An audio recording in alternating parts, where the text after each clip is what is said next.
આજના દિવસ માટે બાઇબલમાંથી વચન લુકનું પુસ્તક અધ્યાય 24 વચન 32. ત્યારે આપણા મન આપણામાં ઉલ્લાસી નહોતા થતા શું? આપણે ઉલ્લાસી મનનું રહસ્ય શીખવાની જરૂર છે.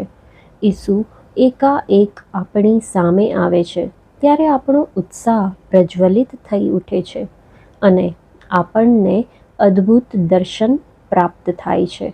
પરંતુ આપણે એક ઉલ્લાસી મનના રહસ્યને જાળવી રાખવાનું રહસ્ય પણ શીખવું જોઈએ. એક એવું મન જે કશું પણ સહન કરી શકે. જો આપણે ઈસુમાં રહેવાનું નહીં શીખીએ તો એક સામાન્ય એવો નીરસ દિવસ અને તેમાંના સાધારણ કામ તથા લોકો તે આપણા ઉલ્લાસી મનને બુઝાવી દે છે. એક ખ્રિસ્તી હોવાને કારણે આપણે જે કષ્ટોનો અનુભવ કરીએ છીએ તેમાંના મોટા ભાગના કષ્ટ પાપના ફળ સ્વરૂપે નથી આવતા, પરંતુ આપણે આપણા જ સ્વભાવના નિયમની અવગણના કરીએ છીએ તેના કારણે આવે છે. ઉદાહરણ તરીકે, કોઈ વિશેષ ભાવનાને પોતાના જીવનમાં ચાલુ રહેવા દેવી જોઈએ કે એ ભાવનાનું અંતિમ પરિણામ શું હશે તેના તાર્કિક પરિણામના વિષયમાં વિચારો, અને જો તે એવું પરિણામ હોય કે જેને પરમેશ્વર નિરુપયોગી ઠરાવે તો તેને તરત રોકી દો.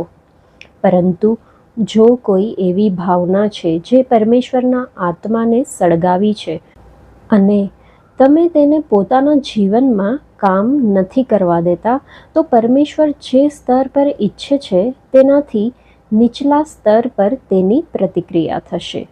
જે લોકો વાસ્તવિકતાથી દૂર રહેનારા અને અતિ અધિક લાગણીશીલ હોય છે તેઓ આવા જ બને છે.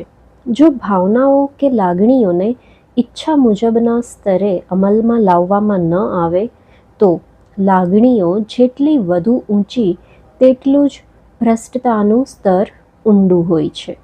જો પરમેશ્વરના આત્માએ તમને ઉલ્લાસી કર્યા છે તો જ્યાં સુધી થઈ શકે ત્યાં સુધી તમારા નિર્ણયો અપરિવર્તનીય બનાવો અને પરિણામ જે પણ આવે છે તે આવવા દો.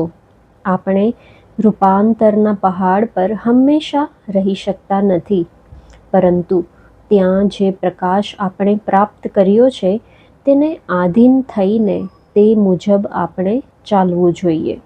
જ્યારે પરમેશ્વર આપણને દર્શન આપે છે ત્યારે તેની કિંમત કેટલી પણ કેમ ના હોય, પરંતુ આપણે તે મુદ્દા પર તેની સાથે સોદો કરવો જોઈએ. આપણે ઈચ્છીએ ત્યારે આપણે સળગાવી શકતા નથી એ આગ જે હૃદયમાં વસે છે. આત્મા ફૂંકાય છે અને તે શાંત થાય છે.